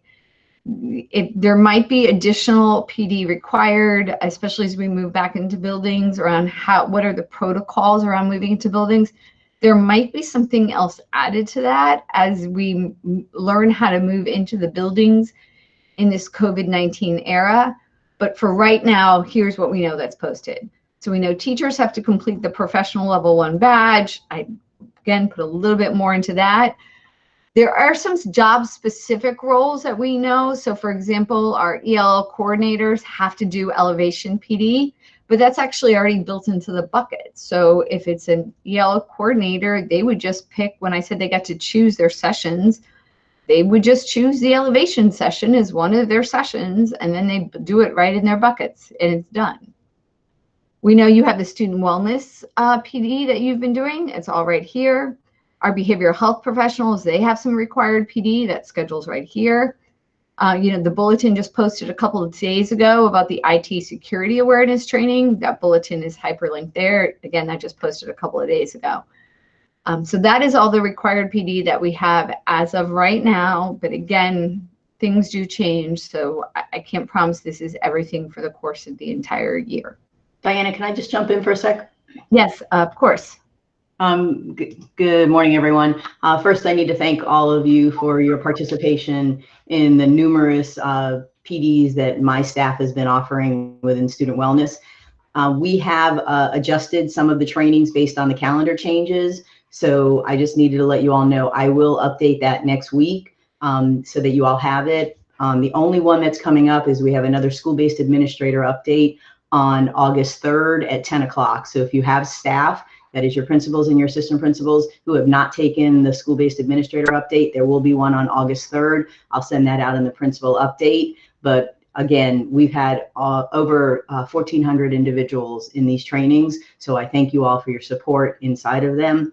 The behavioral health professional schedule that's listed is a live document. It is all of the PD that the behavioral health professionals have already received, and we will continue to add as the year progresses. So that will be your link for what you are asking for the behavioral health professionals to be trained in. So just know that that'll continue to be updated throughout the year. Thanks, Diana. Absolutely. Thank you, Jan. Additionally, now this is not required PD, but this is certainly PD we're asked about often. If you need teachers that are to get certified in gifted education, these are the certification courses. Everything is there. We are also offering one of the only one in the state of Florida, we believe the only one in the nation, although can't swear that one, we're trying to figure that out, that we are completely offering all of those courses in Spanish as a great offering to our complement to our dual language programs. But the courses are also offered completely in Spanish. So that is there. Here are your dates for that. Here is some to complete. I know we have Heather and Mike from the budget department. Glenda, Heather, Mike. Yes, Heather and Mike. Heather and Mike is on. They need to have a few minutes with you, so I told them they're here. And then once Heather and Mike is done, and of course we will take the questions. And then Keith also wants to get in, as Keith has some information he would like to share. So Heather and Mike, we'll turn it over to you. All right. Well, good morning, everybody. You've made it to slide 60. Congratulations. Okay, Mike. Okay, I'm just waking up over here. Okay, well, hey, I got a good news, bad news situation for you today. The good news was the board supported putting some money behind some additional duty days to help with school opening. I know the calendar's crazy. You know, we made a late shift of 3 weeks, and we already had people under contract that had started reporting to work. So we have now this kind of start the year, stop the year, restart. And it created some, basically some breaks within the month of August that is, I know, probably cause for concern as you're trying to get your campuses ready.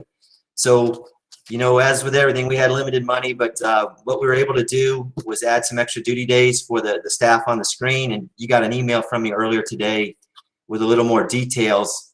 You know, we're hoping that this will meet your needs, and you know, that you can work with your staff and kind of be kind of flexible. If I heard some pushback from the ITSAs that had planned to take some time off next week. So we just asked that you kind of work with people, and hopefully it doesn't create hardships. And these days will put us in a better position to get students registered and roll out devices. So I think it's that piece is, you know, fairly straightforward. I'll stick around for questions later on that. But I'm hoping this was the good news. I guess we can move to the next slide, where I got some less pleasant news. You know, the after school care program, as you guys all know, is based on fees. And that revenue dried up back in March. And we've got about 190 full-time employees that we're trying to keep out of the unemployment line. And to keep them on our payroll is not cheap. It's, you know, with no revenue coming in, the only source we really have to draw from are the accumulated carryover balances. So we have always allowed schools to carry over their full balance of aftercare money. There is a guideline that we had not enforced that limits that carryover to no more than, you know, to 20% of the revenue generated in a given year. And unfortunately, in these hard times, we're going to have to go through and claw back some of what you would have normally carried over from last year to this year. And we'll follow up today with a full analysis of your school and your program and the financial impact of that. Fortunately, a lot of your programs had healthy balances, and I hope you'll understand the need here to use these funds to protect the full-time employees within this program. The part-time, you know, the after-school counselors, they've been out of work since back in March, and that's going to continue until we're able to get back in person. But we do want to keep those full-time directors and assistant directors working, and we're going to, you know, have to find stuff that they can help you with in distance learning. It's not a free ride. We're gonna keep these staff busy. I see Kiwanis has some instruction for them, you know, to close out last year and do other things. But once they're done with that, you know, we really need to get them to pitch in and do anything that can support your school. So that's kind of it in a nutshell. I know that might be a tough pill to swallow, but hopefully in the grand scheme of things, you guys understand the need for this, and we'll make that money back in the future sometime. So that's all I had, Dr. Sheffield, and Heather and I are here, you know, if questions come up. Thank you, Mike. What a way to end this meeting here, right? Thank you, Mike. You and Heather definitely stay on. I can see some questions coming in. Mike, if you're in the chat box around finance, if you want to, you can go ahead and answer those questions if you can. If not, we will follow up with them. Diana was going to go ahead and finish up and talk about our agenda for next week. And as Diana talks about the agenda for next week, I will send out the calendar invite for the same time next week. And then Keith is going to come on, and I may have to sign off as I do have a 10 o'clock. But as I just want to thank everyone for your participation. I was going through the questions, making sure all those questions were being answered by the team member. Hopefully, team members, hopefully this morning was very beneficial, and it's information that will assist you in planning and making those decisions that need to be made there on your campuses. And just as we always said, you know, we're in this together, and we're standing just wanting to assist in whatever which way we can. So Diana, if you want to just go ahead and go through the agenda for next week, and then I'll send out the calendar invite. Absolutely. So these are the items that we have on our calendar so far. And as you can see, this is clearly why we chunked it. You know, as Mike said, it was lengthy as it was, and we still have some additional pieces. I think this is one of the benefits of moving to this kind of space for our back to school PLA. I know normal back to school PLAs, there's so much information that I feel like we beat you up in the end of July before we start the school year. This is a way to kind of chunk it out a little bit easier. So I think that was definitely one of the benefits of doing it. But so this is kind of what we have planned for next week. I think one of the responses that we also have is some responses to posted questions. So we're taking some of the questions that we have in the chat box that we weren't able to give some quick and easy answers to. We'll be able to bring them back next week, get some answers to. I know we have to follow up with HR and some of the questions that we'll bring them back next week. And then again, if there are any other questions that, if you want to send them to any of us via email, we can follow up with you back next week and include those in slides in our sessions. So that is what we have currently planned. Keith?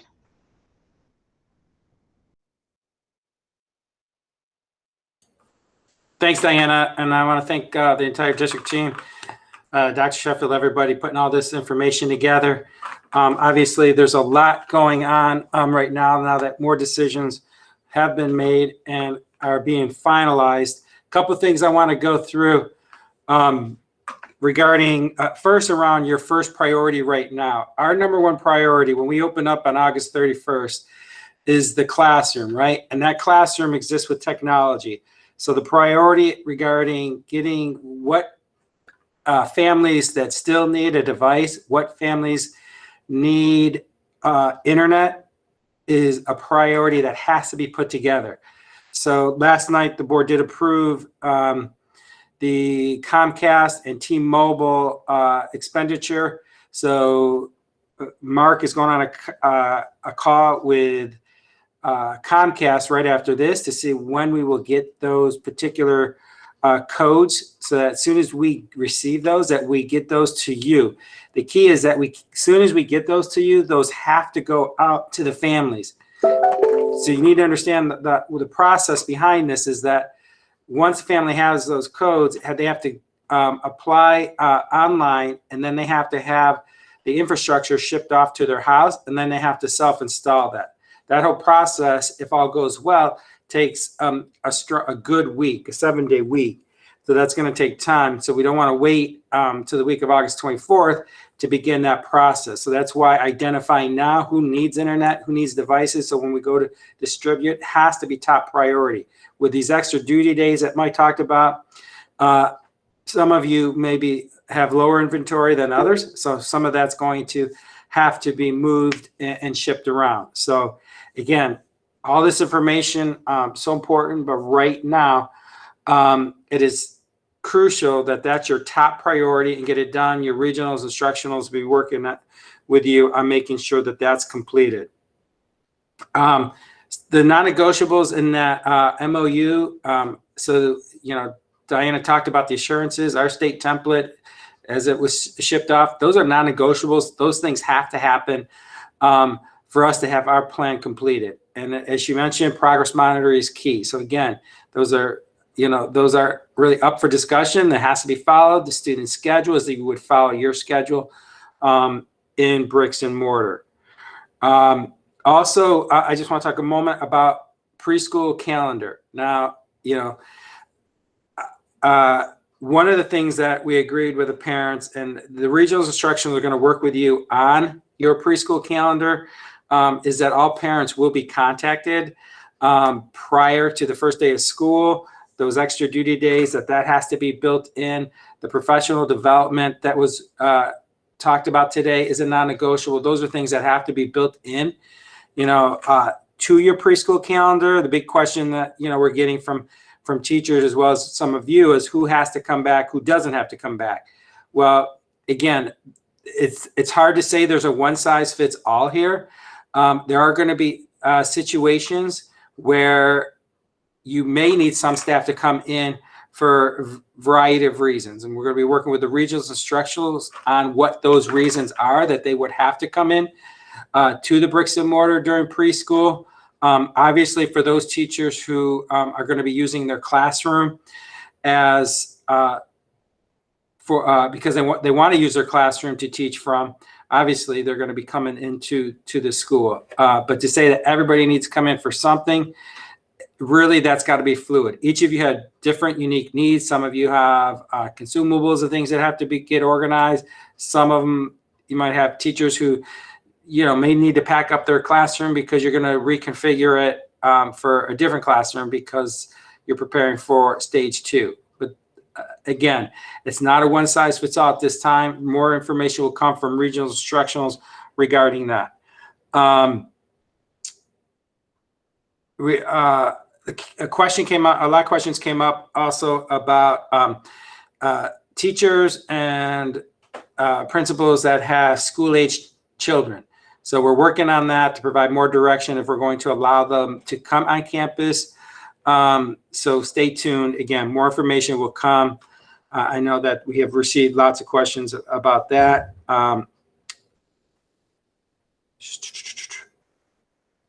Substitutes, again, regarding substitutes, things that you need to be thinking down the road. If you have substitutes, that some of you have great substitutes that can do distance learning without a problem.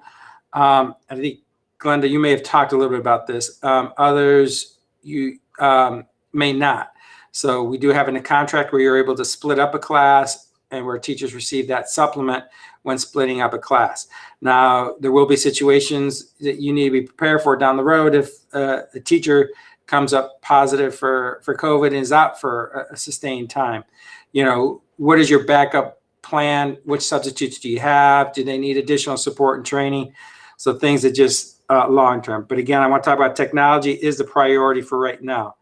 On the questionnaire, the staff questionnaire and the parent questionnaire, we have about 40-some thousand that have been returned thus far. So a ways to go. Really need you to be pushing this at the school level for parents to complete the questionnaire. It's crucial we get this information to inform you of your needs at your particular school. A lot of the questions that are coming into the district office are regarding what are things going to look like, more detail about what things look like. You do have the freedom to talk about when we do enter stage 2 is that what are the things that we do know for sure? We do know that facial coverings are required when you're on a campus. It's a non-negotiable. We know that we're ordering additional PPE. We know we're working on social distancing, that we're separating classrooms, that we're rearranging the furniture, that there's going to be different norms of how we walk in the building. Each of you have different buildings with different needs. We know that in some situations, our large spaces that you have, probably in an elementary school, places like a cafeteria, may be turned into classrooms, may have to, may not have, making hard choices, media centers. Wherever there are certain spaces where you can spread children out, may be converted. And I know regional instructionals have been working with you on that. And it's okay to say to parents and to staff that those are things that may happen. Also, as regards to other staff reporting, Mike's going to put something out regarding back in March about who comes on a campus, who doesn't. That's null and void. And we'll put that out there. And we're working on a new policy, an updated policy regarding COVID and regarding who needs to report to their work location. If the job responsibility cannot be performed at home, then they can be required to come to work. So that's where you really need to look at, like when you talk about paraprofessionals, BIAs, those type of individuals,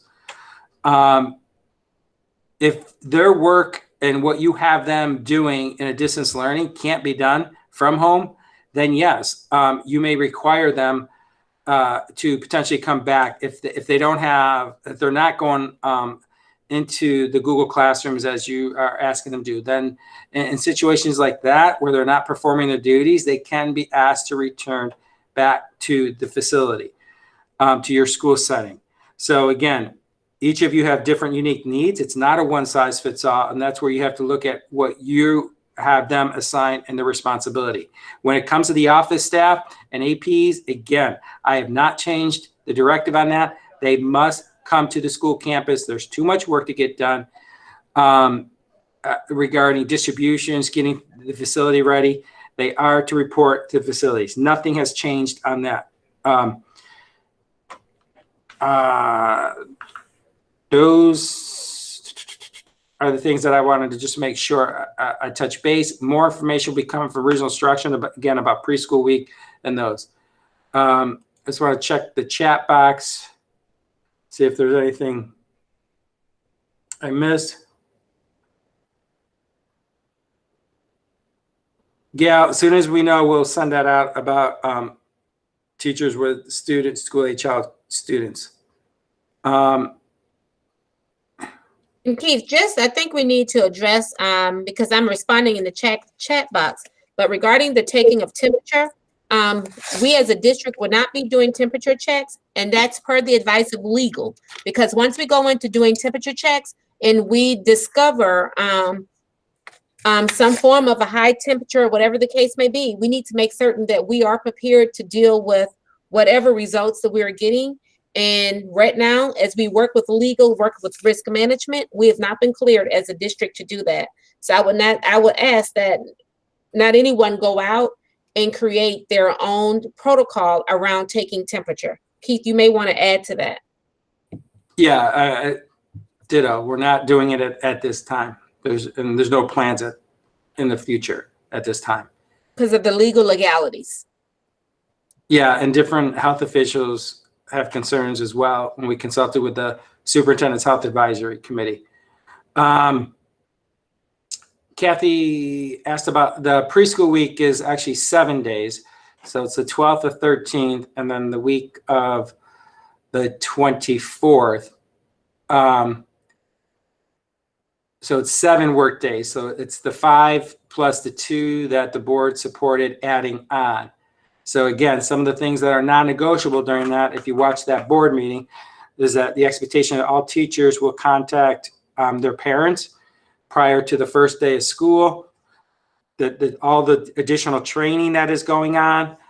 In addition, you'll have where you work with the original instructionals regarding the actual classrooms and the facilities and what is unique to your particular building. I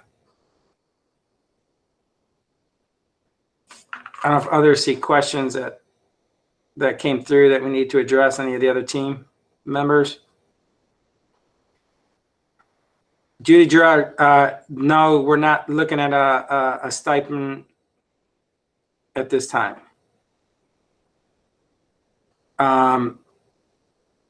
We'll have to work through where you'll assign a staff for that when we go back to bricks and mortar. But right now, let's worry about that later. Let's worry about for the 31st.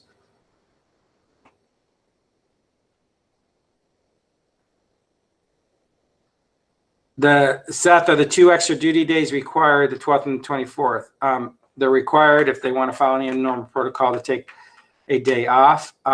They can follow that process if they're unable to work a certain day.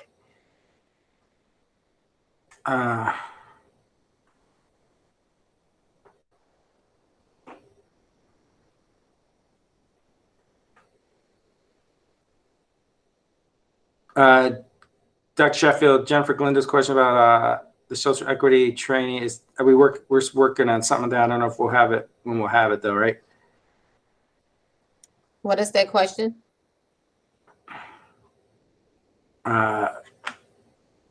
Guidance on equity, social justice training, such a unified voice. We'll get back to you on that.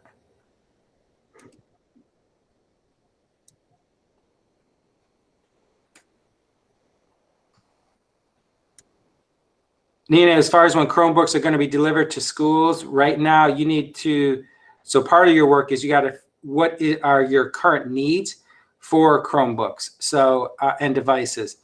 So once you have an idea of where you're short, this is where it says we'll work with district staff and Chris Prasad's office to where we will be moving Chromebooks from one school to the other. until the others start getting brought in, delivered, the new ones that we are ordering. So that's why we need to know what your needs are.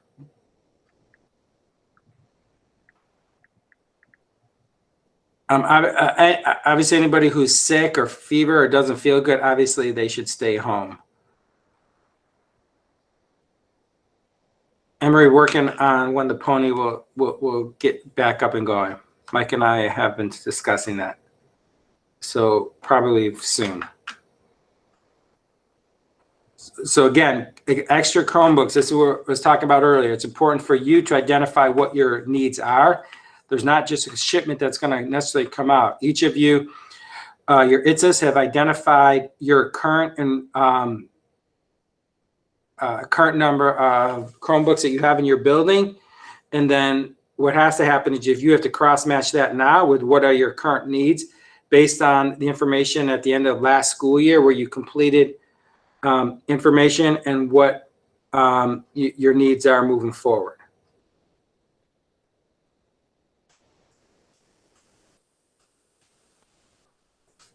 So if it's completed, then we'll get with Chris. Mark, I don't know if you're on, if you know any more information about that when they'll be delivered, if they talked about their needs.